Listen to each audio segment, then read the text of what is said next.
Uh-huh. What's your favorite scary movie? I don't know. You have to have a favorite. What comes to mind? You are listening to Scream with Ryan C. Showers, the podcast for Scream fans just like you.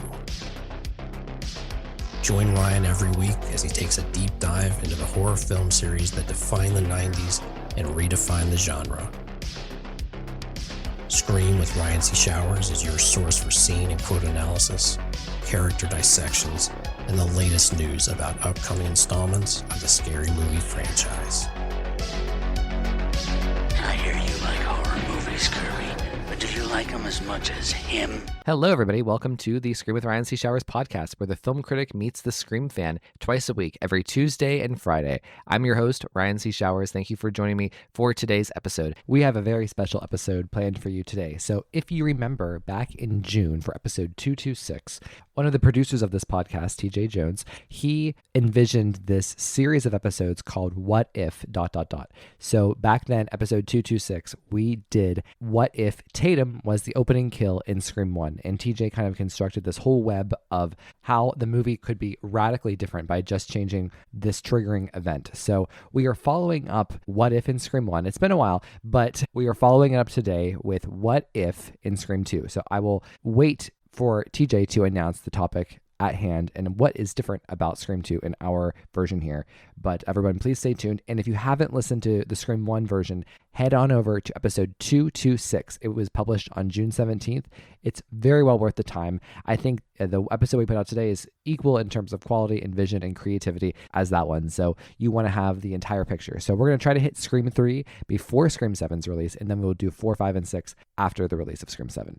In addition, I just want to give all my Swifties a shout out to The Life of a Showgirl released on Friday. I love the album. It's a very concise, short album. It only has 12 songs.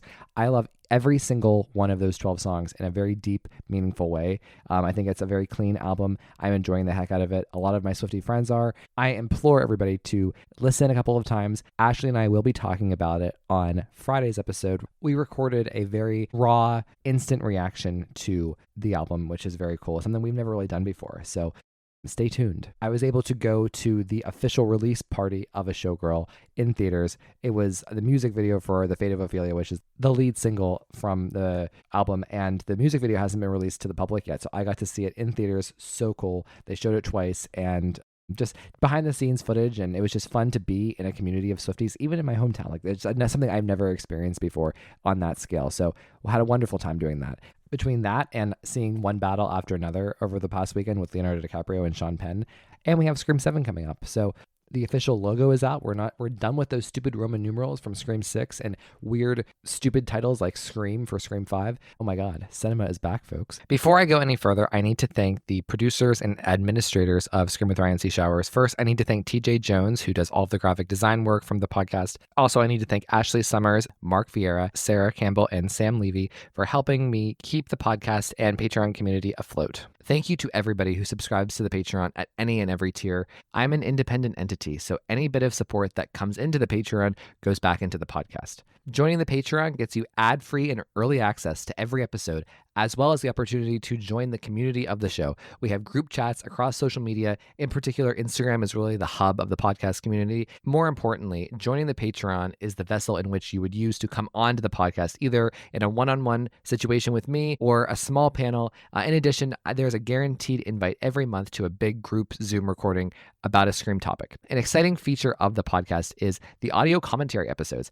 Every Scream fan knows what it was like listening to Wes Craven do the audio commentaries for the original trilogy in Scream 4, with Marianne Madalena and Kevin Williamson and Patrick Lussier. And what I'm trying to do for my Patreon subscribers is I am going to be performing an audio commentary of a Scream or a Scream-related movie, one per month, every month. And my goal is to try to approach these as I'm doing deep analytical analysis about the characters, about the themes, about just general reaction. So it's something that I'm really proud of, and I hope continues to be a cherished part of the podcast. So the commentary is available as a normal podcast episode for anybody to listen to like they would any other podcast, but it will also be available as a video watch along. So everybody, please go over to Patreon, subscribe to Scream with RCS. I would be eternally grateful. So I need to go through and thank everybody over at Patreon who is subscribed as a stab investor or a daddy/mama Ghostface. So the daddy/mama Ghostface of the Patreon are Carrie Tenney, Brett Janovich, Corey Wilson, and Stevie Shears. The stab investors include Hallie, Mark Harim, Tamika Jones, David D., Gustavo Mora, Jess Mariano, Joey Nobarini, aka The Vault, Josh Calamari, Josh Carr, Scream Queens podcast, both Josh and Justine, The Horror Project podcast, Kevin Abner, Mark Vieira, PWO5, aka Philip Douglas, Quentin Harrison, and Sam Levy. Hello, everybody, and welcome to Scream with Ryan C. Showers. I'm your host, Ryan C. Showers. Today isn't just Scream with Ryan C. Showers. It is Scream What If with Ryan C. Showers and TJ, how's it going? It's going great. How are you doing, sir? Good. So, TJ, you are my entrusted graphic design artist. You're a producer of the podcast. You have a lot invested in my show. So I really appreciate all the time that you spend making my show better and making it more fun and more creative and more dynamic and pushing the bounds of what you see as my dictatorship. Well, I think, different rulings of different kings and emperors over time are good to be challenged. It's good to challenge the throne, test the barriers to make sure that you are bending but not breaking. And I'm happy to do that and continue to make the pod better. Well, so TJ, if you had to say what you and me, our number one point of professional conflict is in terms of boss and subordinate, I'm the boss, you're the subordinate, what would that be? Do we really want to do this here and now? Yeah. Because I know what mine would be, because we ran into it recently. It's the same thing. Mine is we ran into it recently too. Okay, this is a real big peek behind the curtain. This is interesting. Okay, vulnerability. Here we go. Yeah, I think overwhelmingly we see eye to eye on the graphics. I think sometimes I want to go a little out of the box, perhaps into a place that gets a little heady and a little too cerebral, and sometimes you want to dial it back to a bit more of a aesthetically pleasing character actor faced focused, and sometimes we have to meet in the middle to find that balance. 1,000%. So basically what TJ is saying is he likes to do, like, I love TJ's graphics so much, and most of the time, like, I know he does them and it's just like, he brings out what I wanted. I didn't know that I wanted in the graphic, and he makes it original and unique and cool and professional. I love it. And then, but he also likes to kind of push the envelope and be a little bit more avant-garde, a little bit more artsy-fartsy. And I am a big proponent of, like, we want to see the characters, we want to see the posters, we want to see Ghostface, we want to see the images and people that we recognize. And, like, for me, I would, if it were up to me, I would put Nev Campbell and Courtney Cox basically on every single fucking graphic. And TJ, every time, it's like we do 3 Nev graphics and then he's like, we're going to do the next one. We have to do something. We have to mix it up.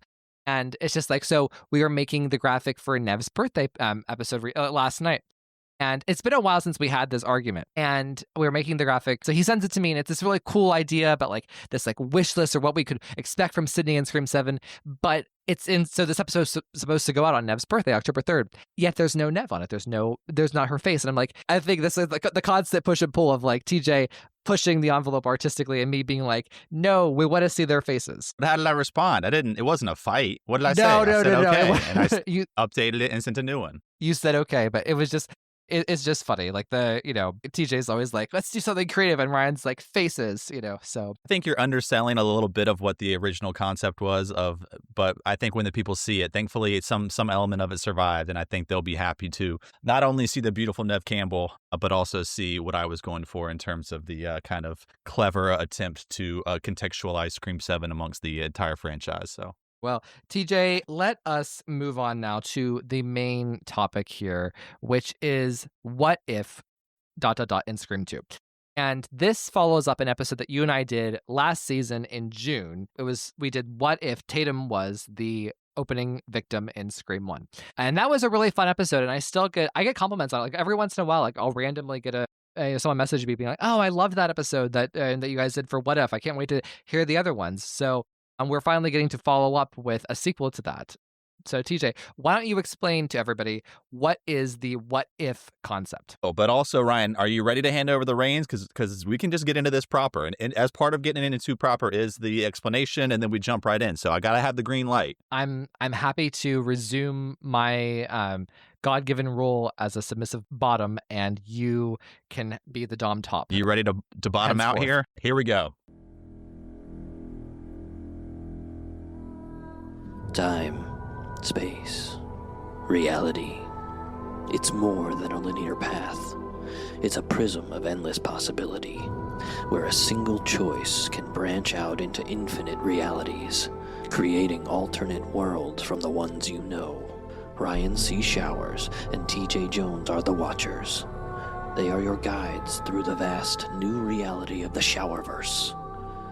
Follow them and ponder the question, what if?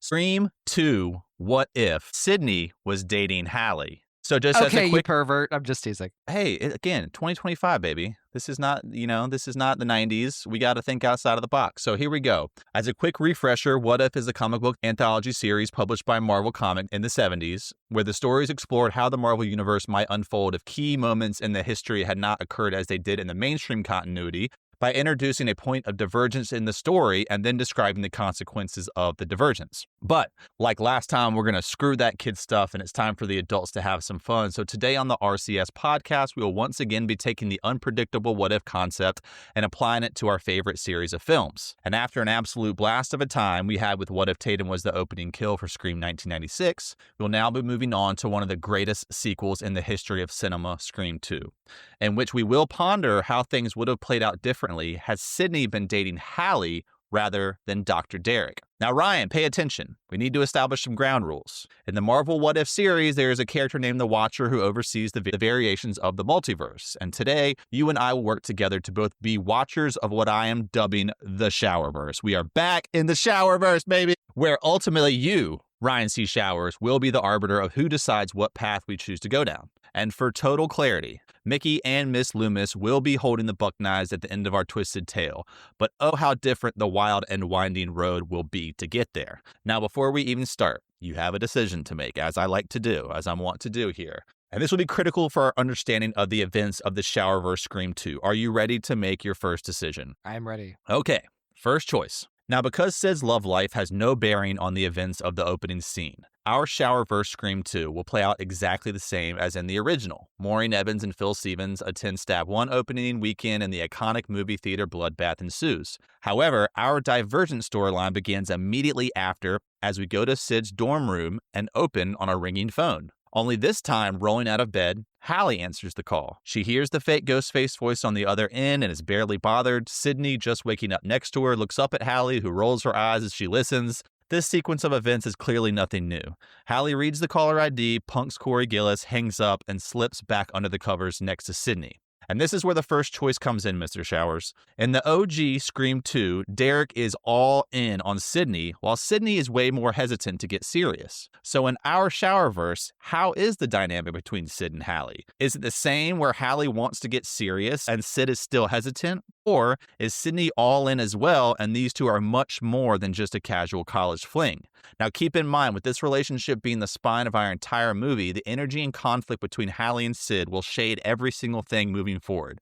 So what would you prefer? Sid hesitant or Sid all in? I think just for the sake of being different from Scream 2 that we know it as, I think all in. And I think multiple reasons for this. I think that women, maybe there's a gender difference between your boyfriend, Billy Loomis, trying to kill you and then going and being in a relationship with a woman, like just those dynamics being different. And like, we know what Sidney's like when she's with men versus women. So I think that like she may be more open.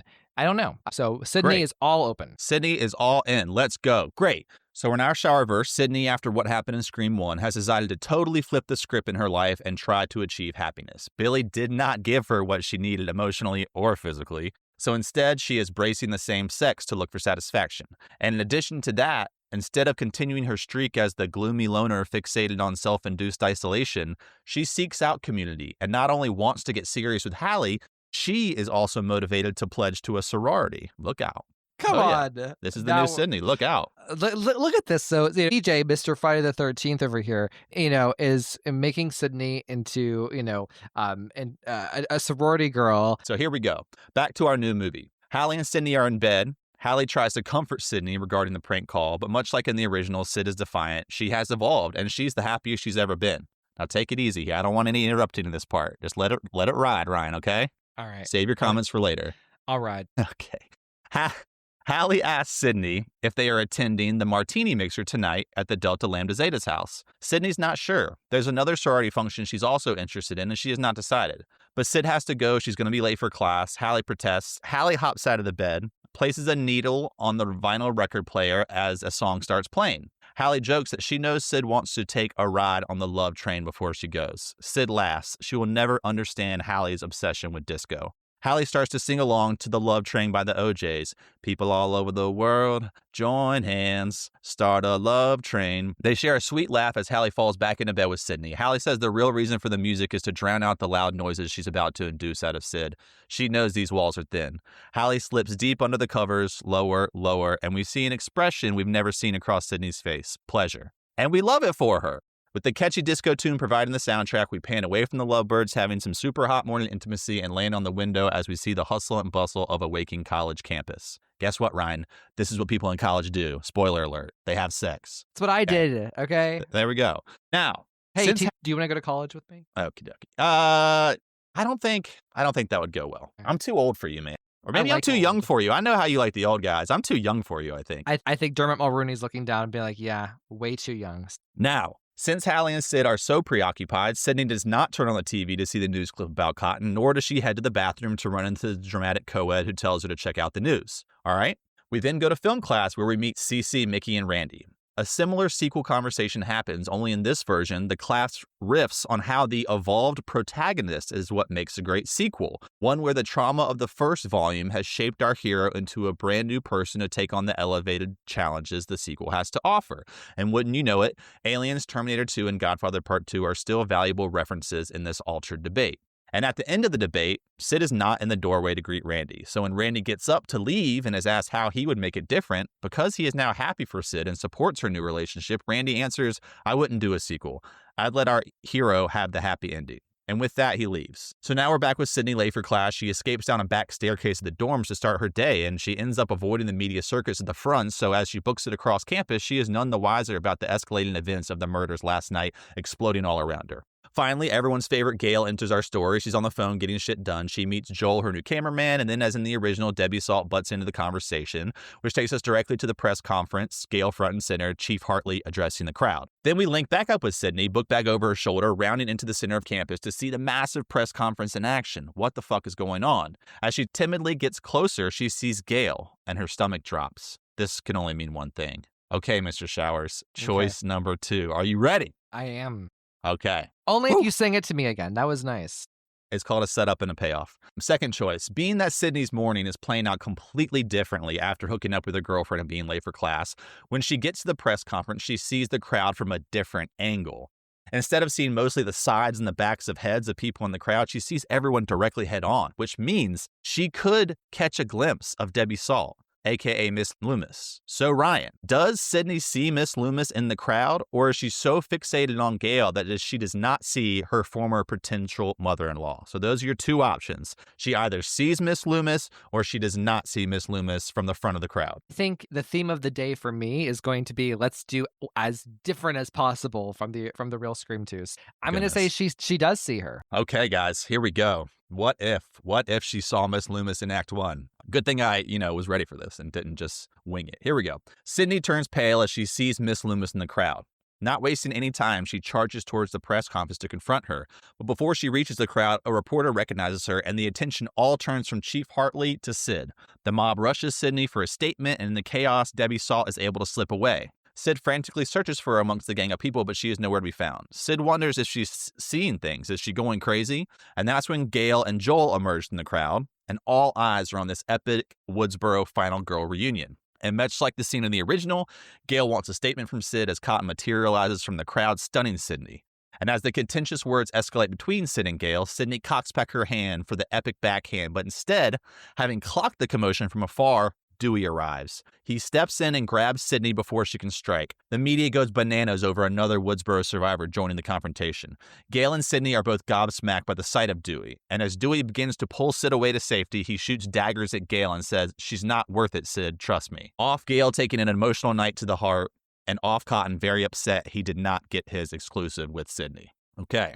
And as we see Sidney and Dewey escape into the library, Hallie arrives at the scene of the frenzy and joins Randy and Mickey as they watch on. Mickey films the media spectacle with glee on his camcorder, and Randy comments on how lucky Gale was that Dewey arrived just in time. She almost got knocked the fuck out by Sidney again. Hallie is obviously very worried, not knowing what's going on. Mickey fills her in regarding the murders last night, and Randy assures her that Sid is safe with Dewey. Then, swooping in like vultures, Sister Lois and Sister Murphy, along with their minions, confront Hallie and ask her if her and Sidney are coming to their mixer tonight. They think it would be good for Sidney to get her mind off things, and frankly, it would mean a lot for them to have lesbian pledges this semester. It's important the world know that Delta Lambdas are inclusive and diverse organization. As the girls leave, Mickey disses them. Randy, on the other hand, not burdened by his jealousy of Derek and no longer quite as obsessed with Sid, is able to look elsewhere and comments that he thinks Sister Murphy is kind of cute. Mickey replies, "Keep dreaming, Nancy." Now with Dewey and Sidney, they settled in a secluded balcony on the top floor of the library looking over the quad. The familiar bass line from Broken Arrow's score provides the soundtrack as we are elated to see Sid and Dewey back together again, but this time Sid is not as informed. Dewey explains the state of things. How he caught the first plane after he found out about the murders. He's worried about Sid, but Sid is in such a good place, and she continues her defiance. There's no proof those murders at the theater have anything to do with them. She's happy now, Dewey, and she's not letting darkness consume her until she knows for sure she is at risk. Things are going amazing for her. Theater is going great. She booked a big role. She has great fins, and she thinks she's in love. Real love. Not high school puppy dog bullshit. Dewey is so happy for her, but he still wants her to be careful. Sid assures him she will, but she's not crawling under a rock. This is her life, and no one is going to take it from her. Now, before Dewey goes, Sidney's hard exterior does crack for a bit as she starts to tell Dewey she thought she saw someone in the crowd earlier. Someone that shouldn't be here at Windsor College. It was like seeing a ghost. When Dewey digs deeper, Sid snaps back. You know what? Her mind is playing tricks. There's a lot going on right now, and she needs to go. So as Dewey ducks out of the library, he runs back into the Gale. The Broken Arrow theme once again brings warmth to this conflict-filled interaction. Dewey quotes the book. He's angry. It's adorable. And there's the same chemistry with him and Gale as she apologizes. And finally, night falls on this college town as we come to our third decision, Mr. Showers. And oh, baby, I got to say, this might be my favorite one. This might be my favorite one. Are you ready, sir? I am. Okay. Do Sidney and Hallie go to the Delta Lambda Martini mixer as in the original? Or do they instead go to the other sorority function Sidney was contemplating going to earlier? None other than the Acid Rain mixer at the Phi Gamma Alpha house. All right, Showerhead, what'll it be? The Delta Lambda Martini mixer or the Acid Rain mixer at the Phi Gamma Alpha house? All right, I guess I'm going to have to go with the Acid mixer. My goodness. Here we go, baby. I'm so glad you went with that choice. Now we're talking. So darkness has spread across Windsor College as we go to the Acid Rain mixer at the Phi Gamma Alpha fraternity house, because that's the house that's co-sponsoring this with the Omega Beta Zetas. So it's a frat house. It's a much more rowdy vibe than the Martini mixer. Thumping music, black lights, jungle decorations, sweaty dancing. It's a scene, man. And we land on Hallie and Sidney by the bar waiting on their drinks. Hallie doesn't seem too pleased with the party. Sid, though, is dialed in. This is kind of what she needed, an escape, to let loose. She's never been to a party like this, and it's scratching her just where she itches. The bartender hands them 2 neon glow-in-the-dark cups with whatever liquid concoction is in there. Sid tosses her back like water, but Hallie's starting to get worried. Reminds Sid she promised they would go to the Delta Lambda Martini mixer later that night and make an appearance. Randy and Mickey are there waiting for them. That's when we hear Staying Alive by the Bee Gees blaring in the background. Sid said, "See, they're even playing disco. Why would you want to leave?" Sid says besides, she has no plans to pledge with those preppy airheads at the Delta House. She thinks Omega Beta Zeta is the right fit for her. In fact, she's not going to go anywhere. Hallie can go to the mixer if she wants, but she's staying. And what could have easily become a fight doesn't. Hallie softens, asks her to stay at the party and don't leave alone, and please call her once she gets home. Sidney promises she will, they kiss, and Hallie leaves. So we stay with Sidney as she finishes the full drink Hallie just left and makes her way to the dance floor. Music blasting, strobe lights going, Sidney's getting lost in the energy of the party. And she loves it, and honestly, we love it for her. It's another side of Sidney we've never seen. Carefree, loving life. She dances, sweats, and loses herself in the moment of the party. For the briefest of moments, Sidney, in her drunk state, thinks she sees Miss Loomis in the corner of the room staring at her. Sidney freezes. This can't be real. But then she closes her eyes, and in a weird multiversal reference to Halloween H2O, she opens them, and Mrs. Loomis is gone. Okay. And then right then, providing a jump scare, a hunky guy comes close to Sidney on the dance floor, and he leans down. He asks her name. She says it's Sidney. He says, "It's nice to meet you, Sidney. I'm Ted." And off these two new friends cutting a rug, we go to the Martini Mixer, where Randy and Derek congregate on the back patio, continue their discussion of sequels and the best execution of the elevated protagonists. Derek offers Luke an empire, no longer a farm boy, now a commander in the Republic and a pilot in the Rogue Squadron. Randy counters that Empire is not a sequel, but instead the next chapter of a planned trilogy. Besides, Luke gets bested by the Abominable Snowman in the first 5 minutes of the movie, and he's still a chump until he travels to Dagobah and meets Yoda. Hallie enters. The boys ask, "Where's Sid?" She tells them Sid was having too good a time. Randy especially doesn't like that none of Sid's close circle are with her at that party. He goes as far as to give Hallie shit for leaving without her. Hallie says Sydney's an adult. She loves her to death, but she's her own woman. Derek chimes in, "So you are in love with her?" Hallie blows him off, plays it cool. She needs a drink. So we're back with Sid at the Acid Rain Mixer. She's posted up at the bar, tossed him back another drink. This time she spills a little when she drinks. The fun vibe she had earlier is transformed to a more sad and sloppy affair. And then we once again see Ted. He swoops in, clocks that glassy look in her eye, asks how she's doing. He replies that she's fine, albeit through a slurred delivery. Ted laughs, almost as if to confirm her suspicion that she's had too many. Then in a weird multiversal reference to Terror at the Party in Scream 6, Ted asks Sidney to come with him. She agrees. Ted is so glad. He puts his arm around her and walks her out of the main party room. Entering the foyer of the frat house, Sidney asks where he is taking her, and right when it looks like he might be leading her up the stairs, he instead leads her out through the front door and heads towards the driveway.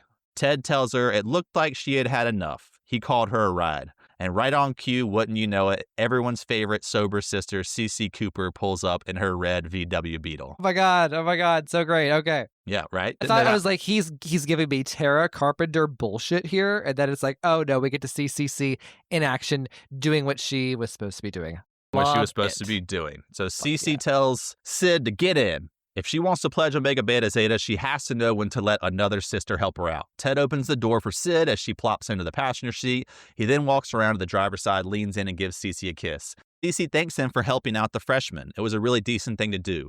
Her friends are all wrong about him. Ted gives her a wink, tells her to stay by the phone. He might need a ride later. Cece kicks the car in reverse and is off. As she drives across campus, Cece asks Sid where she lives. Cece hears the name of the dorm Sid lives in and immediately protests. She cannot take Sid back to her dorm right now. She stayed there as a freshman.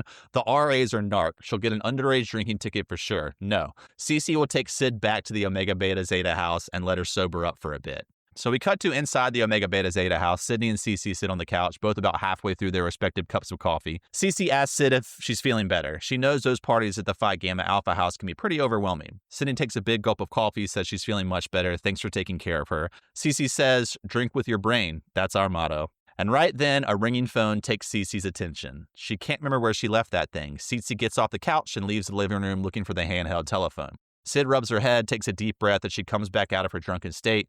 She looks over the TV and sees Black Christmas is playing. The character of Jess talks to a menacing voice on the phone while the rest of her sorority sisters gather around her. And right as Sid feels herself leaning in, getting sucked into the movie, Cece enters holding the phone and tells Sidney it's for her. A Beltrami sting accentuates the danger this poses. Although maybe it's Hallie checking on her, Sid stands, steels herself, and takes the call. And that's when we hear the real deal Holyfield Ghostface say, "Hello, Sidney. Remember me?" Sidney immediately knows this is no prank, and what follows is an epic set piece featuring Sid, Cece, and Ghostface. Threatening phone call, games being played, and eventually a surprise attack and chase through the house. In the scuffle, Cece takes a tumble down the stairs and seems to be out for the count. Then, Sidney takes a mean slice across her arm from Ghostface before smashing a chair over his head. Sidney applies pressure to the wound as she heads to the front door, but Ghostface beats her there and slams her against the wood. She falls and crumbles to the ground. And as Ghostface stands above her, ready to strike from behind, "Hey, asshole," Ghostface spins around right as Cece drives one of the broken wooden legs of the smashed chairs into Ghostface's heart. And in a weird multiversal reference to, well, you know, Climbing to her feet, Sid rips off the mask to a dead-as-fuck ghost face to reveal Mickey? Back at the martini mixer. Oh, do you have a comment? I just have a comment, yeah, because this is interesting that it's with Cece because she was with him in class. So, discussing films. And so I feel like there was a tension between Mickey and Cece to begin with, like in the actual real movie. So it's very fun that Cece is here with Sidney doing this thing. And it's good to see you're picking up what I'm putting down. So here we go. At the martini mixer, sirens from the Omega Beta Zeta house grab everyone's attention. Sister Murphy and Randy are hitting it off on the back patio as Randy's lame geeky charm is actually working on her. And so her and Randy are the last ones to leave the house. And as Randy is exiting the front door, the phone rings in the foyer. Stops him in his tracks. He looks back at it. Should he answer? Sister Murphy from the front porch says, "Come on, Randy." Randy can't believe a girl like her is talking to him. So he says, "Fuck that," doesn't answer the phone, and he's out. And now inside the hospital room, Sidney receives stitches on the slice across her arm that just so happened to miss every single major nerve. Vein and artery.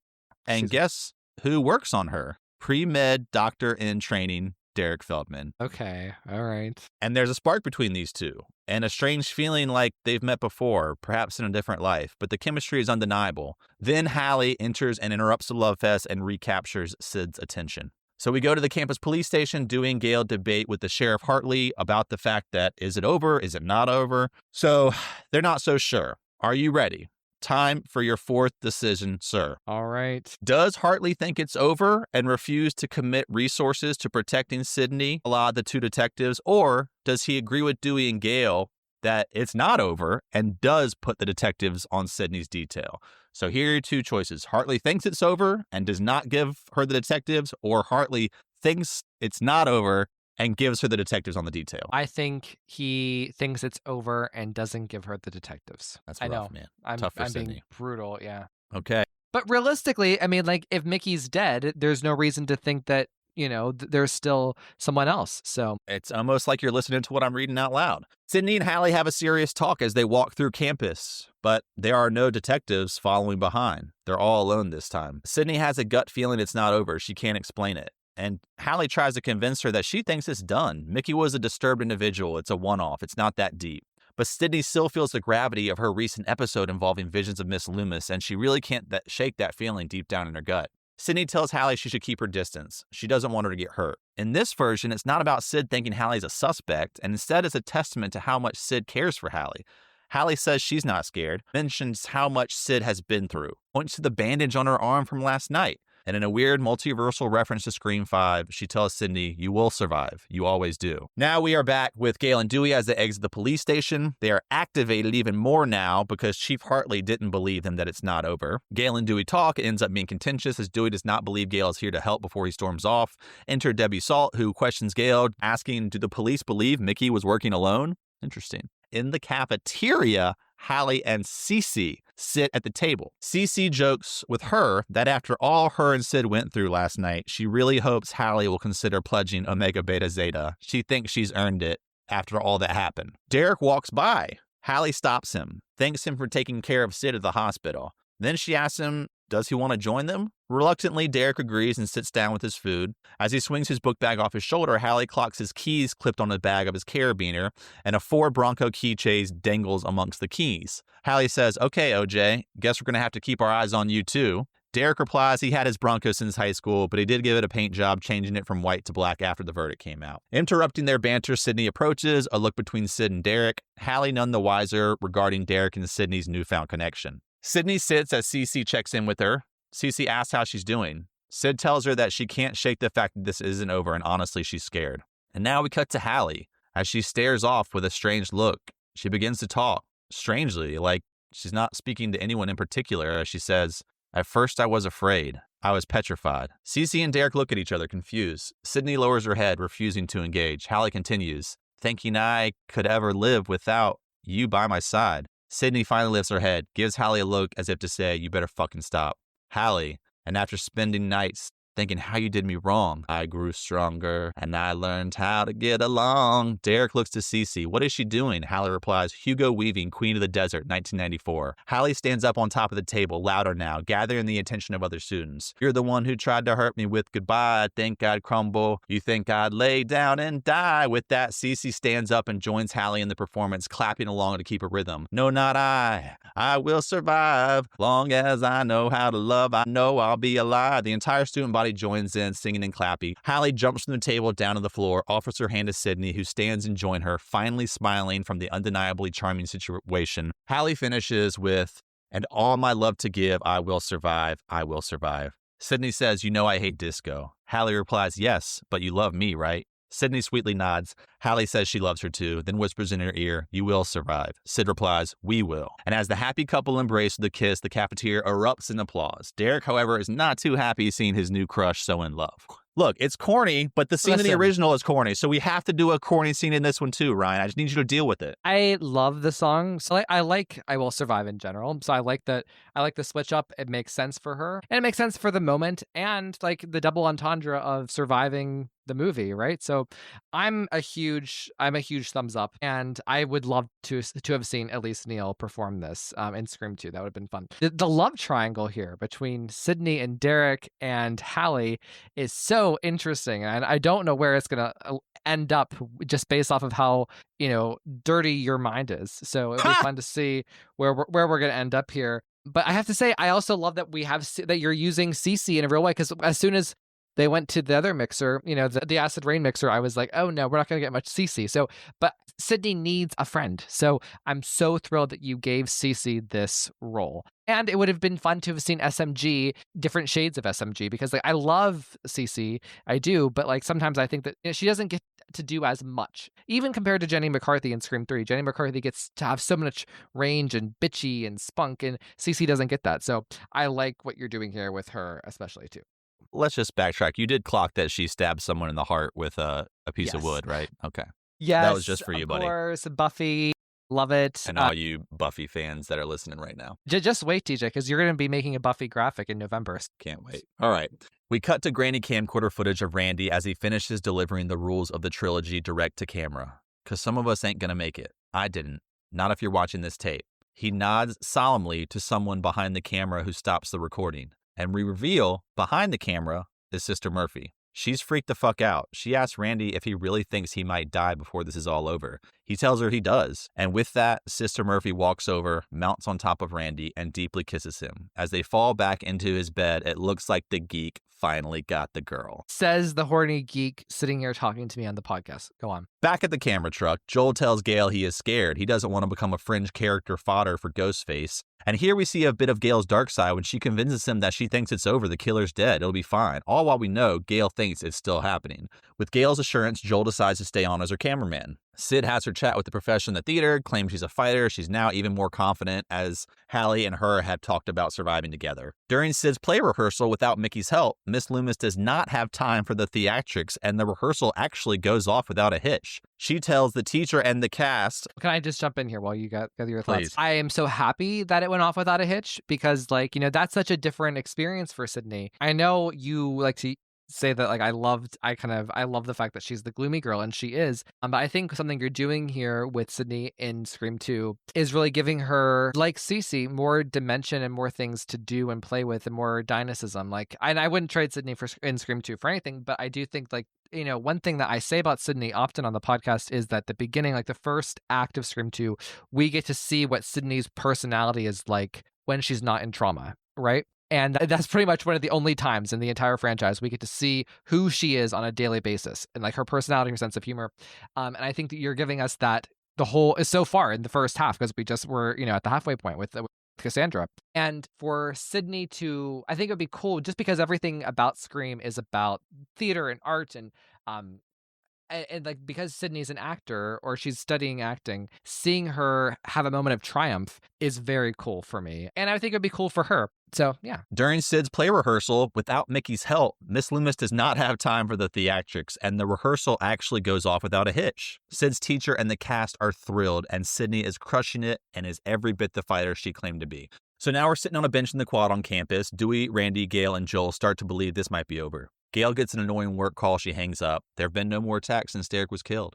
Dewey finally starts to convince himself the nightmare has ended. Gail gets another annoying work call, hangs up. Joel feels relief. Maybe he can go home soon. He excuses himself and says he's going to go start packing. Gail gets a third annoying call. Super annoyed, Randy picks up for her and says Gail's not here. And as what all of our characters knew deep down to be true comes to light, this is not over and Ghostface is thriving. Gail and Dewey tell Randy to keep him on the phone as they scatter to search for the person behind the call. Now this scene plays out similarly after Randy is bumped by the football player, except this time Sister Murphy walks by with a group of her sisters from a distance. She looks over at Randy and blows him a kiss.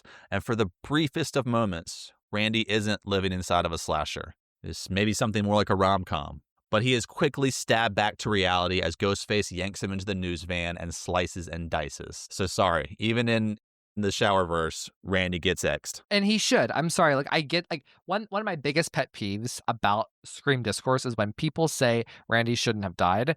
I think Randy's death was so important. It's probably one of the most consequential decisions in the entire franchise. I wouldn't change it. Like, you know, there are people, like, there are sides to the Dewey thing. Should Dewey have died or not? And I can, at least, I can see both sides. This, no, 100% he should have died. I'm glad that he died. And I think it's really cool that you made his death the "it's not over" moment, because how else, you know, what better way could you do that? If everyone thinks everything's calm, there's no reason to actually think there's the murders are still going on or that the killer is still at large. What an exclamation point, right? To have this message appear than the death of a survivor. And I like that you gave Randy the moment of getting the girl, blowing the kiss, and feeling like, you know, there's a nice personal arc there. So bravo, TJ. Yeah, man. Randy deserved it, right? Randy deserved to get laid before he got killed. He got blown a kiss, so that's fun. Gail runs over, swings open the van door, and now the whole team is certain Ghostface never left. All right, so we're back in the library as Sidney gets the threatening message, but there's no detectives here to protect her. She's all alone. And once again, Cotton swoops in, gets super creepy. But instead of the detectives helping her out is Dewey. Dewey comes in, he tackles Cotton on the floor, puts him in cuffs, and is there to save the day. Now we're at the police station. The cops grill Cotton while Dewey and Sid mourn Randy. Sidney tells Dewey, "Stop treating me like glass. I'm not going to break." Hallie, rubbing Sid's back, sitting next to her, says, "You're damn right you're not. But that still doesn't mean we have to sit around here. Come on, we're getting out of town." So instead of the detectives getting her out of town, because there are no detectives, Hallie's the one that's like, we're going. So we're outside the campus police station, and Gail and Cotton have their contentious exchange, and afterward, Debbie Salt swoops in to try and get the scoop again from Gail, who tells her, give it a rest. Enter Joel, who gives Gail her footage and pieces the fuck out. Dewey walks by. Gail tells him she feels bad. They both agree they want to find this fucker. And as Dewey offers to give her a hand, they come to the realization they should check the footage to see if the killer is in any of Joel's crowd shots. Dewey says it's worth a look. So night once again falls on Windsor College campus, and Dewey and Gail go into the film school building looking for a VCR. And folks, being that this is one of the most iconic 6 minutes in the franchise, nothing changes. The epic kiss, the boob grab heard round the world, the chase through the auditorium into the sound studio, the cat and mouse between Ghostface and Gail, and finally Dewey being skewered against the window. We're not messing with that even in the showerverse. Well, so, and just for perspective, everybody, the way that plays out in Scream 2 with how DJ just described, Gail and Dewey kind of, you know, the kiss, the grabbing, whatever, that is like me and TJ before a podcast recording. So, you know. I'm glad we stopped the flow of things for that serious analytical discussion. So now we go back to Sidney and Hallie as they stand on the curb outside of their dorm with their bags packed to their feet. And Ryan, since you chose not to have the detectives following Sidney, they need a ride. Sid asks who's picking them up. Hallie tells her it's the only person she knows that actually has a car at this school. And on cue, in a black Ford Bronco, Derek pulls up behind the wheel and says, "Your chariot has arrived, m'ladies." Okay. Hallie is proud for linking up this connection because she found someone who has a car, and Sidney has to hide her attraction to Derek.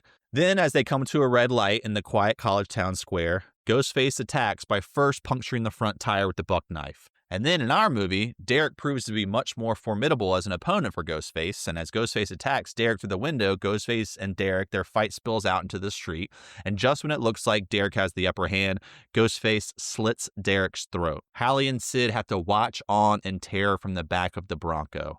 Ghostface now menacingly stands in the headlights. He wipes the blood from his blade. Hallie and Sid exit the car. Hallie grabs her hand, says they should run. But Sidney stops. They look out in the road at Ghostface, who surprises us by speaking through his voice modulator as he says, "If you want this to end and the people you love to stop dying, come to the theater alone." Just like that, Ghostface darts away down an alley out of sight. Hallie says, "Fuck that. We have to go. Come on." But Sid is tired of running, tells Hallie to keep going in the opposite direction from campus, but she has to do this. They share one last passionate kiss as Sidney marches into the darkness towards Windsor campus. Now we rejoin Gail escaping from the film school, but she runs into Cotton covered in blood as in the original, then bolts outside.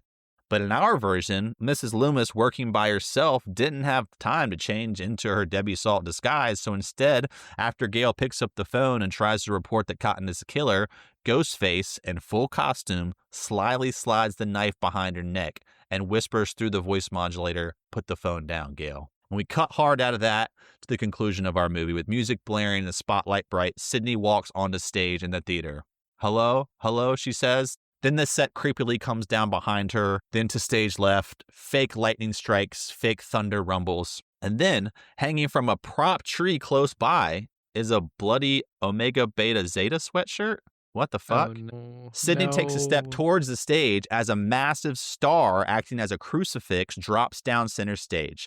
And hung up in the air on the star, wearing a mask from the play, dazed and nearly unconscious is, Sidney says, "Cece?" Sidney steps towards the masked victim, taking off the mask. Sure enough, Cece, battered and bruised with her mouth duct taped shut. Sidney pulls off the tape, wakes her up. She says, "The killer is here." Cece says, "Where?" With that, Gail steps onto the stage. Cece's very confused. "Gail Weathers?" Sid's eyes goes wide at the possibility. Gail shakes her head as if to suggest it's not what you think. When behind her, Ghostface appears, holding a knife to Gail's back. Sidney screams out loud, "Why are you doing this?" Ghostface replies through his modulated voice changer, "Because Cece killed my partner. And I gotta say kudos to anyone who tries to pull this off alone. It's a lot of work." Roman shout out. Thank you. I love it. Oh my God. Sid, undeterred, keeps trying to untie Cece, but Ghostface says, I'm going to try and do my Ghostface here. It's a little bit of a monologue. "Why even try to save her? She's just a little sorority slut.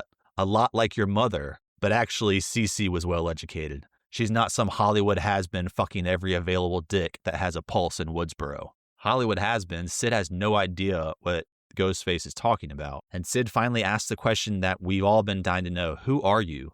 And with that, Ghostface slowly peels off their mask to reveal an also battered and bruised Debbie Salt. "Mrs. Loomis?" Gail peeks over her shoulder.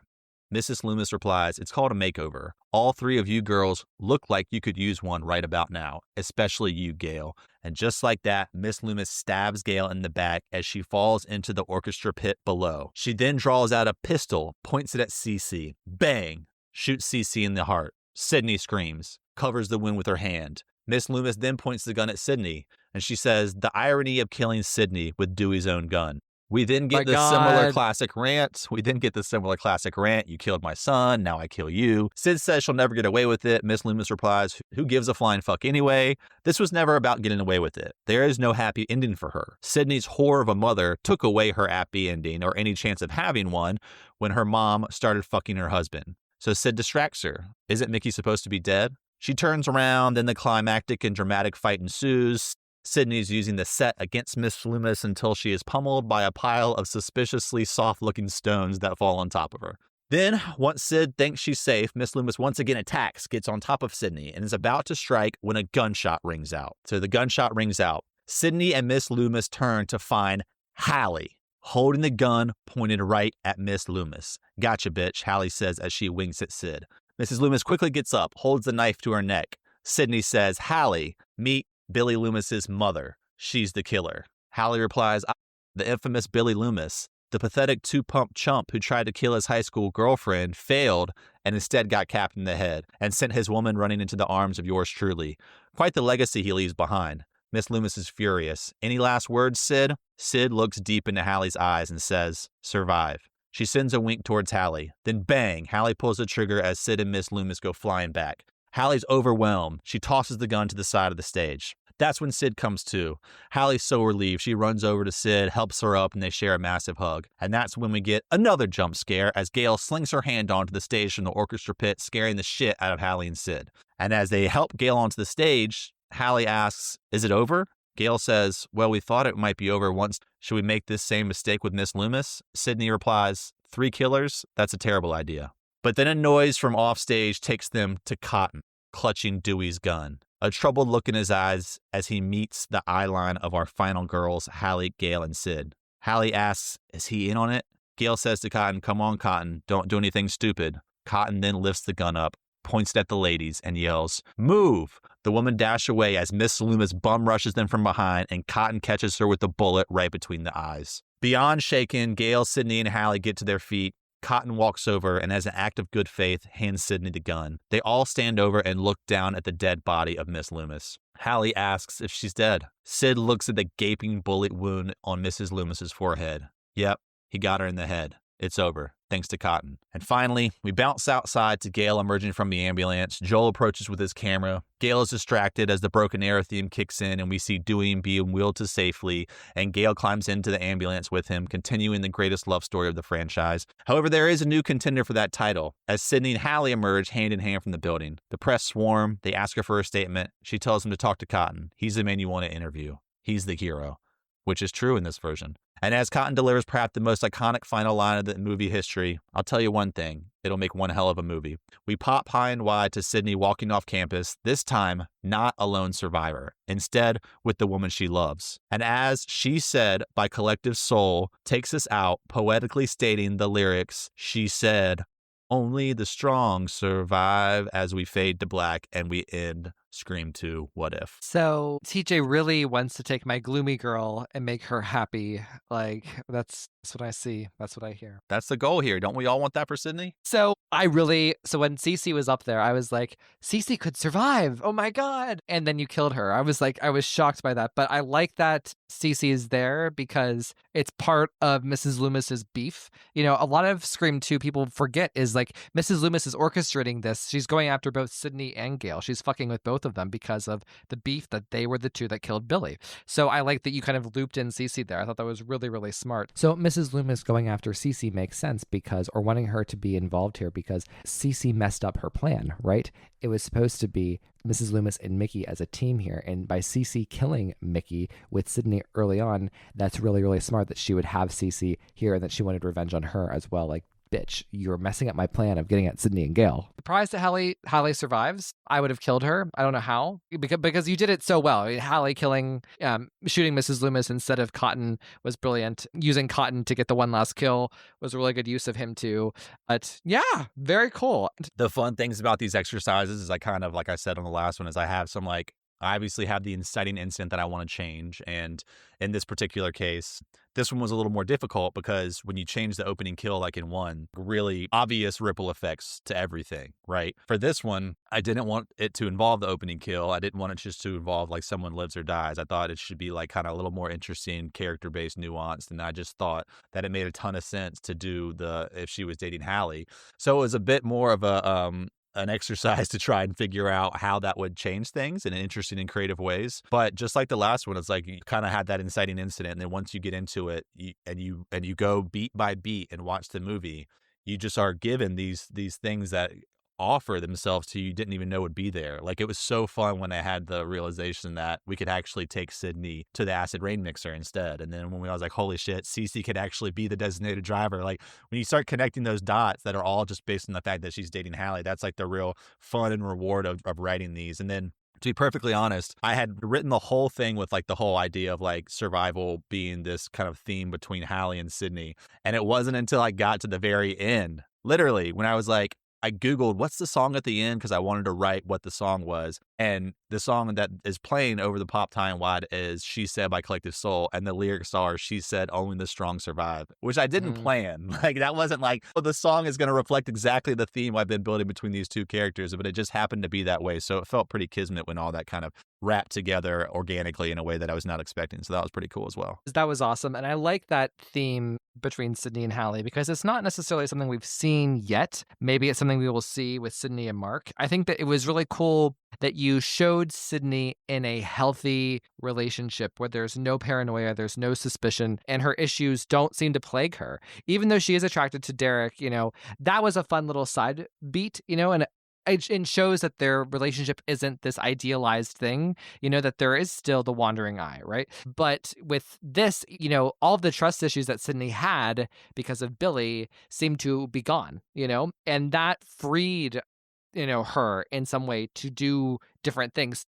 In terms of having an inciting incident, I think, having that be the thing that's changing, I think is brilliant because it allowed Scream 2 to open up and to be something completely different. I did miss having Mickey around just because I know that you like Mickey a lot. He's one of your favorite killers, if not your favorite. So I'm surprised that you took him out so early. And I love that Cece was there. It was a really cool thing. And when TJ first brought this up to me, I was very supportive of the decision to make Sidney and Hallie in a relationship because Sidney is kind of a lesbian icon. Neve Campbell is a lesbian icon. I don't know how it started, when it started, but it's something that's like out there in the world, in the ether. So I thought this was a very fun, almost meta thing about the Scream pop culture. Yeah, I hopefully I represented their relationship in a way that people find rewarding and have a good time with. Well, and see, I love Hallie. She's actually, if I had to say who's the better friend to Sidney, I think she's the better friend between her and Tatum. So I love that. It's interesting too. Both of the what ifs so far have been about Sidney's best friend. So it'll be cool to see. Right. So I like that you gave Hallie more purpose and more action and more agency as it regards to the horror violence in this, and that she gets to kind of save the day. I think that's really sweet. So, and also just interesting that like when you have two people in a relationship who actually trust each other and who are committed to each other in a way that Sidney couldn't be with Derek. It's not that she didn't want to be, it's just that she couldn't be, I think that's a very cool consequence of that. I liked it a lot, TJ. This was very fun. The thing is, whenever we do Scream 3, we're not following the same continuity. So it's not going to be like our Scream 3 episode in a couple of months isn't going to be like Sidney and Hallie are living together in the mountains of California. So just as an epilogue here, if we were following this continuity to Scream 3, how would we move forward in terms of the trilogy arc? Which, by the way, your little nod to Hollywood, Maureen Prescott's Hollywood backstory, beautiful, setting up Scream 3 so well. I got so excited. But how would we go into Scream 3 knowing where we go with Sidney's emotional arc there? Would that change entirely because of where we leave her in Scream 2? What are your thoughts? It's a really interesting question. I mean, I think we'll have a whole different perspective once we've all seen 7. Because that will be an example of like what a Scream movie looks like where she's in a healthy relationship, We assume, obviously, that might not be the case, but that's kind of what I think we are all assuming is the case. But yeah, I would just imagine that, especially in the spirit of those first 3 movies really being like one long movie, as you often refer them to, I would like the idea that her and Hallie were still together in 3 if that were to follow the continuity. I think that would be a more bold choice than just be like, oh, they flamed out after college and now she's off doing her own thing. I think it would have put the film in a more fun and challenging way to like find her in a great place with Hallie at the start of the movie and kind of see how that unraveled in a way. Yeah. Would we kill Hallie at the beginning of Scream 3 to make Sidney extra emotional? Or would we carry it through that Sidney and Hallie get to be together at the end of the trilogy? Man, I feel like I don't have... It's really hard. People have so much opinions about like fridging and gay characters dying and all these different things. So if we take all that off the just table... looking at my gloomy girl, Sidney Prescott. Yeah, I mean, I think that if you're just looking at it and not kind of through the lens of like people's opinions about movie tropes and things like that, I think there is always value in a person losing the person closest to them in terms of getting them back to their state that we met them in at the beginning of their story. So I feel like that would be a way to revert her back to Sidney Scream 1 for kind of the great life she built for herself to come crumbling down. So here's what I would do if we were following this continuity. If, Scream 3, instead of killing Cotton as the opening, I would have Hallie and Sidney together and they get attacked and Hallie gets killed, but Sidney also takes down the killer. Much like Kevin Williamson has talked about this opening for Scream 4, where he's described this like big 20-minute opening where she has a dinner party and then Ghostface shows up and he kills a bunch of people and he kills like her husband or her boyfriend, but Sidney does take him down. And then we flash forward a couple of years. I think that would be a way to have our cake and eat it too, of terms of like seeing Sidney in a really happy relationship. And Scream 3 Sidney it's so important that she's in that fragile emotional state. And that would killing off Hallie in the opening, then jumping ahead 4 years, it would do the same thing as killing off Randy and Derek and everybody in Scream 2 in the real Scream 2. Does that make sense? No, I think it makes a ton of sense. And it's a cool like nod back to that original layout and plan structure. And I think, boy, does it get gloomy Sidney the Scream 3 that you love back where you want her. Yes. So I think that sounds like a Ryan C. Showers special right there, straight down the middle. Exactly. Well, TJ, this is very fun. I am open to teasing What If Scream 3. Oh my God, do it. Yes. Do you want to know what I've been planning? Do not know me. I want to know everything. I'm the king of spoilers. Go ahead. Okay.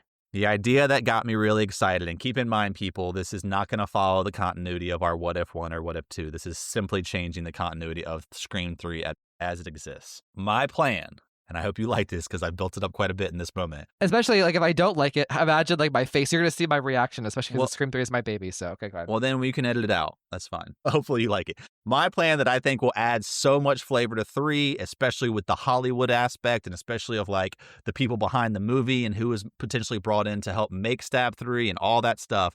My plan is Scream 3, what if Randy survives Scream 2? Okay, I like that. Yeah. And how Randy would play such a crazy, impactful role of the production of Stab 3, his role in that with helping that movie get made, how he bounces in between our other trio, how the trio's not the trio because there's the fourth still there. And I just think that's a super rich text that will just like change so many things in a super fun way if Randy's around. Well, it's so ironic that about an hour ago, I went on this big rant about Randy dying. He needed to die. But this is actually good because, you know, there are people who think he should have survived into Scream 3 and that there was more to do with him. So I think this is the perfect opportunity to show what that could have looked like. So yeah, I like it. I like it a lot. So Stay tuned. Stay fucking tuned. So before we move on now to a little exit segment here, I just want to quote my friend TJ. So to use your phrase that you in these What If episodes, in a weird multiversal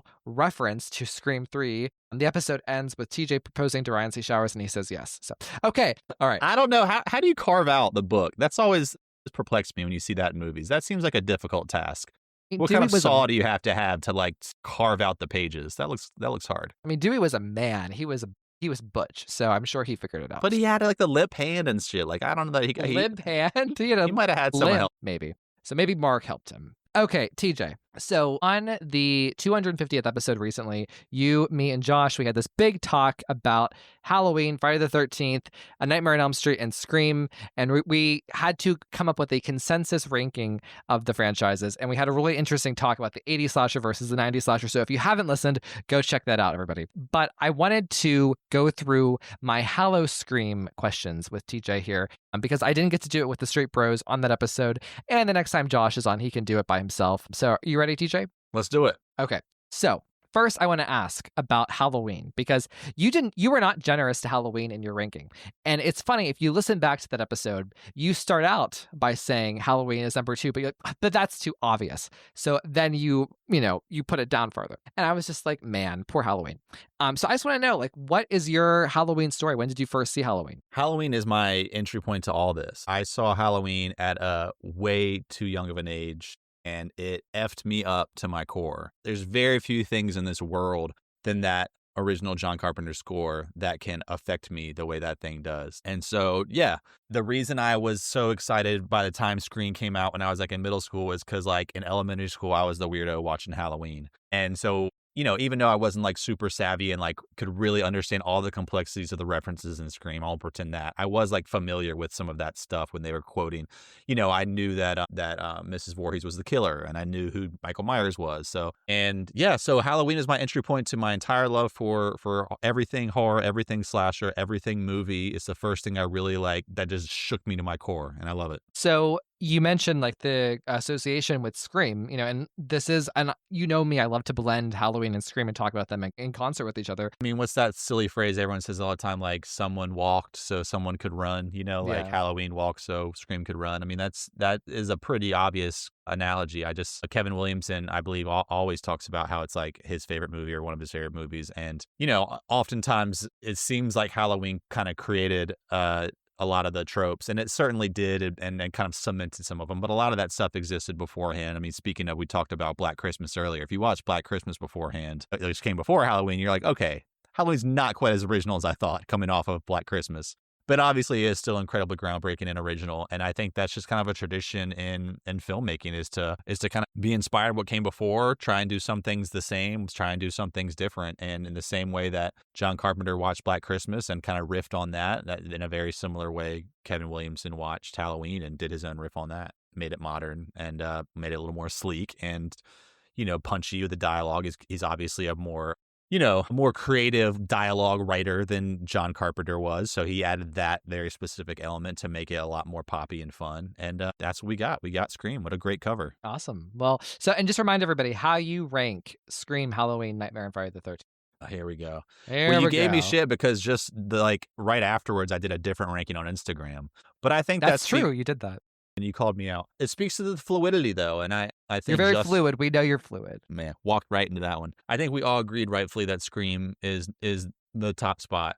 I think people say this often. I actually heard your lovely interview with the author of the Scream book, and she said what a lot of people always say, where there's not a bad Scream movie.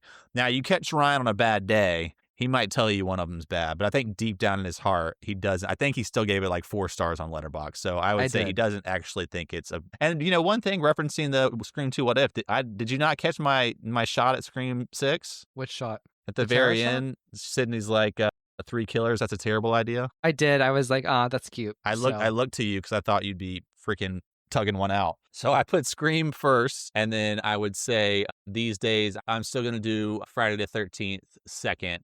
And then I'm feeling more Halloween today than I was Nightmare. So rather than putting Halloween fourth, I'll do Nightmare fourth and have Halloween third. So Scream, Friday, Halloween, Nightmare. I like it. So, okay, cool. All right, so let's talk Halloween, and then we're going to do Hallow Scream. So, okay, speed round. Wait, hold on. I want people to visualize this. I'm closing my eyes, okay? I'm closing my eyes and letting the speed round come to me. All right, say it one more time. All right. H2O or 2018 for the better Laurie comeback. H2O, easy. Okay. Favorite Laurie child, Jamie, John, or Karen? Jamie. Okay. Beast Boy.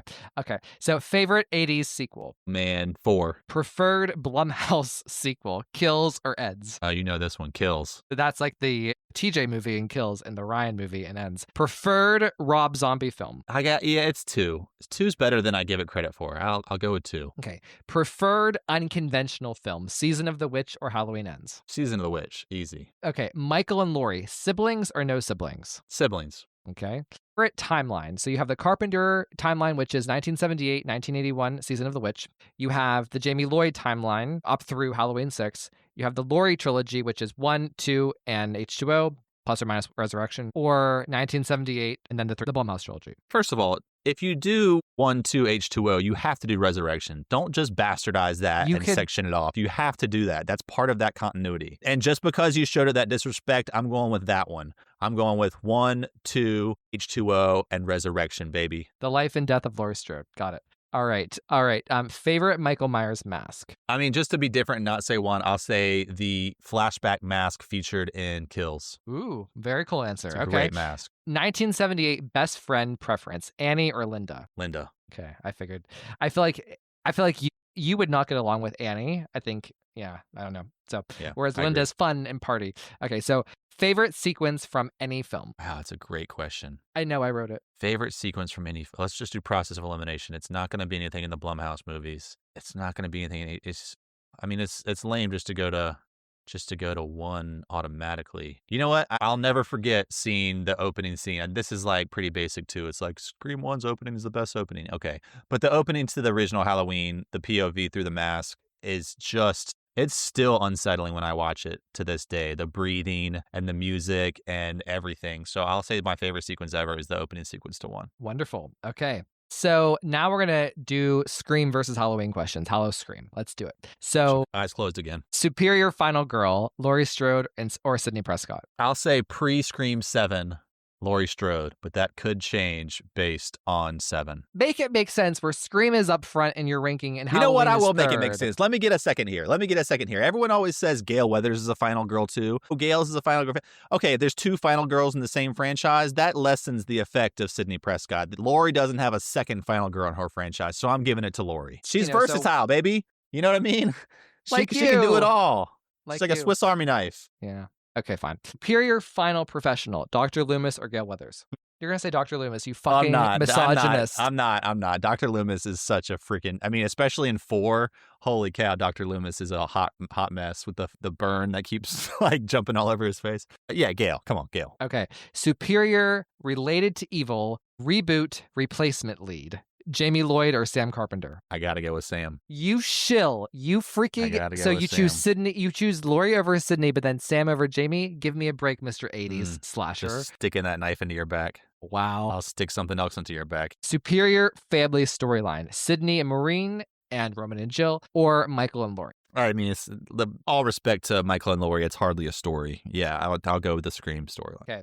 So better new lead reboot, Scream 5 or Halloween 4? Which movie's better? Overall, I'll say 4, if that's the real question. 4. All right. Ghostface or Michael Myers? Man. Boy, oh boy, that is a freaking question. He says in a woke/Southern accent. Man. You know what? I'm going to go with Michael because he's an actual entity. He's not just a mask. Michael. And the last question, it's already kind of answered, but Scream or Halloween? Scream. I'm not working on a Halloween podcast. Well, TJ, thank you so much for answering the Hallow Scream questions. It is October. This is fun. So we're going to try to get in the what if Scream 3, I guess what if Randy survived and is in Scream 3 before Scream 7. I don't know if we'll get anything beyond that, but these episodes are really fun. And thank you for working on them and bringing them to the podcast and to the people who are listening. So it's kind of like in the way that Joey has written the scripts, for Scream 7, Screams, and now the final Scream, you're kind of doing something similar, but different, with these what if episodes. So thank you so much for all the time that you're putting in and helping, entertain the listeners. Yeah, I mean, it's cool that the podcast is a platform for not only me and Joey, but I think all the people that come on the podcast had this, platform to share their opinions and be creative and give good analysis. And like, the mental health episode, there's just like all kinds of topics people are able to come on here and flex their skills and their expertises. And so thank you, Ryan, for giving us all this place to come and be creative and have fun and share our experiences and our skills with everyone in the world. Just to end the episode, in a weird multiversal reference, TJ proposes to Ryan C. Showers, and Ryan C. Showers says no. So the end, everybody. What if? What if Ryan turned him down? What if Ryan Showers turned him down? That'd be great. Okay, everybody, thank you for listening. We will see you next time. Thank you. All copyrighted material used or referenced in this show belong to their rightful owners and made possible by the Fair Use Act. And number 3, never, ever, ever, under any circumstances say, I'll be right back. Because you won't be back. Get another beer, you want one? Yeah, sure. I'll be right back!